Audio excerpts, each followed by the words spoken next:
2014, 18 ও 24 সালের নির্বাচনের দায় নেবে না উপজেলা নির্বাচন অফিসাররা।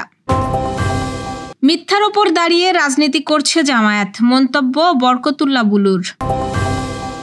3 মাস বন্ধের পর সোমবার থেকে উন্মুক্ত হচ্ছে সুন্দরবন।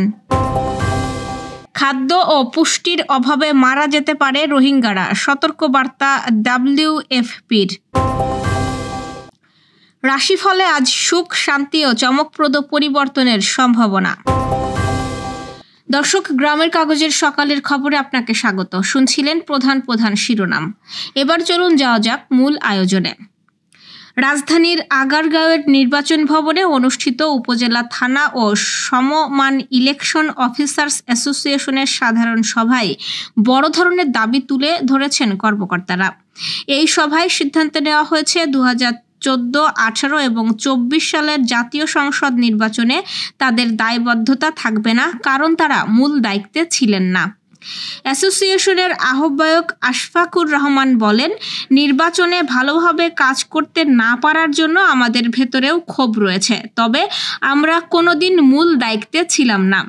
আমরা নির্বাচন কমিশনকে জানিয়ে দিতে চাই যে আমরা এসব নির্বাচনে দায়বদ্ধ কেন হব।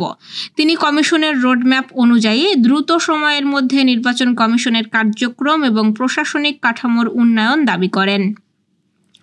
সভায় উপজেলা নির্বাচন কর্মকর্তাদের জন্য উপজেলা নির্বাচন কর্মকর্তার পদকে 6ষ্ঠ গ্রেডে উন্নতি করা, সহকারী নির্বাচন অফিসারদের পদকে 9ম গ্রেডে উন্নতি করা, উপজেলা নির্বাচন অফিসারদের জন্য ডাবল কেবিন গাড়ি এবং সহকারী নির্বাচন অফিসারদের জন্য একটি করে মোটরসাইকেল প্রদান করা, জাতীয় পরিচয়পত্র সেবা স্বরাষ্ট্র মন্ত্রণালয়ের কাছে থেকে পুনরায় নির্বাচন কমিশনে ফিরিয়ে আনা এবং ফ্যাসিস্ট সরকারের কালো আইনটি বাতিল করার দাবি করা হয়। বিএনপির ভাইস চেয়ারম্যান বরকতুল্লাহ বুলু বলেছেন, জামায়াত ইসলামী মিথ্যার ওপর দাঁড়িয়ে রাজনীতি করছে।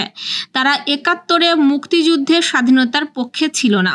এখন পিআর পদ্ধতি নামক একটি বস্তু সামনে এনে নির্বাচনকে বানচাল করার চেষ্টা করছে। এটা কোনোভাবেই দেশের মানুষ বরদাস্ত করবে না। ষড়যন্ত্রকারীদের সময় মতো দাঁত ভাঙার জবাব দেওয়া হবে। শনিবার সুপ্রিম কোর্ট আইনজীবী সমিতি মিলনায়তনে জুলাই-আগস্ট গণ অভ্যুত্থানে নেতৃত্বদানকারী বীর সন্তানদের সম্মাননা প্রদান অনুষ্ঠানে প্রধান অতিথির বক্তব্যে তিনি এসব কথা বলেন। জিয়াউর রহমান সমাজ কল্যাণ পরিষদ এই অনুষ্ঠানের আয়োজন করে। বরকতুল্লাহ বুলু বলেন, যারা 71-এর স্বাধীনতা ও 52-র ভাষা আন্দোলন মেনে নেয়নি, তাদের ভোটে অংশ নেওয়ার কোনো অধিকার নেই। তারা আবার দেশকে অশান্ত করার ষড়যন্ত্রে মেতে উঠেছে। তিনি আরও বলেন, সংস্কার কাজ একটি চলমান প্রক্রিয়া। শহীদ জিয়াউর রহমান 31 দফা মুক্তির সনদ দিয়েছিলেন। বিএনপির ভারপ্রাপ্ত চেয়ারম্যান তারেক রহমানের নেতৃত্বে আগামীতে দেশ এগিয়ে যাবে, কিন্তু জামায়াত ষড়যন্ত্র করছে তারেক রহমান যেন আগামীতে প্রধানমন্ত্রী না হতে পারে। তারা তারেক রহমানকে কলঙ্কিত করার নানা চেষ্টা করছে, এজন্য দেশবাসীকে সতর্ক থাকার আহ্বানও জানান তিনি। প্রাণ প্রকৃতি রক্ষায় টানা 3 মাস বন্ধ থাকার পর আবারও খুলে দেওয়া হচ্ছে সুন্দরবনের দুয়ার।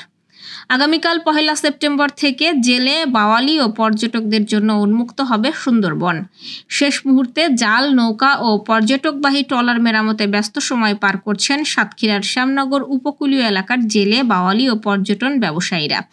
বর্তমানে দম ছাড়ার সময় নেই যেন তাদের। বুড়িগোয়ালিন স্টেশন কর্মকর্তা জিয়াউর রহমান জানিয়েছেন, 1 সেপ্টেম্বর থেকে জেলে, বাওয়ালি ও পর্যটকদের জন্য সুন্দরবনে প্রবেশের অনুমতি দেওয়া হবে। এর মধ্যেই সুন্দরবন সাতক্ষীরা রেঞ্জের 4টি স্টেশনে মোট 2970টি পাস পারমিট নবায়ন করা হয়েছে। নবায়নকৃতরা রাজস্ব দিয়ে সুন্দরবনে প্রবেশ করতে পারবেন। বাংলাদেশে আশ্রিত 12 লাখেরও বেশি রোহিঙ্গার জন্য নভেম্বরের পর খাদ্য সহায়তা বন্ধ হয়ে যেতে পারে বলে সতর্ক করেছে জাতিসংঘের বিশ্ব খাদ্য কর্মসূচি WFP। সংস্থাটির কান্ট্রি ডিরেক্টর ডোমেনিকো স্কালপেলি জানান, তাদের হাতে অর্থ আছে শুধু 30 নভেম্বর পর্যন্ত। এরপর রোহিঙ্গাদের জন্য কোনো খাবার থাকবে না। ন্যূনতম রেশন চালু রাখতে জরুরি ভিত্তিতে $173 মিলিয়ন প্রয়োজন।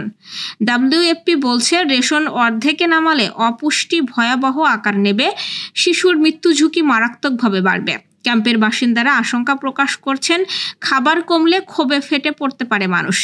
সরকারের উপপ্রেস সচিব আজাদ মজুমদারও হুঁশিয়ারি দিয়ে বলছেন, অর্থ না এলে শিবিরে বিশৃঙ্খলা এমনকি দুর্ভিক্ষ দেখা দিতে পারে। মানবাধিকার সংগঠনগুলো বলছে, রোহিঙ্গাদের নিরাপদ প্রত্যাবর্তন না হওয়া পর্যন্ত খাদ্য সহায়তা চালিয়ে যাওয়া এখন সবচেয়ে জরুরি মানবিক দায়িত্ব। দর্শক, এবার চলুন জেনে নিই কেমন যাবে আপনার আজকের দিন, অর্থাৎ 31 আগস্টের সম্ভাব্য রাশিফল। মেষ রাশির আজকের দিন কর্মক্ষেত্রে চাপ কিছুটা বাড়তে পারে। সহকর্মীর সাথে মতবিরোধে সতর্ক থাকুন। আর্থিক বিষয়ে তাড়াহুড়ো না করে ধীরে পরিকল্পনা করুন এবং পরিবারের দিক থেকে শান্তি বজায় থাকবে। বৃষ রাশি অর্থ ও ব্যবসা শুভ ফল পাবেন। নতুন বিনিয়োগের সুযোগ আসতে পারে। পরিবারে আনন্দ বাড়বে এবং আজ ভ্রমণ করলে লাভবান হবেন।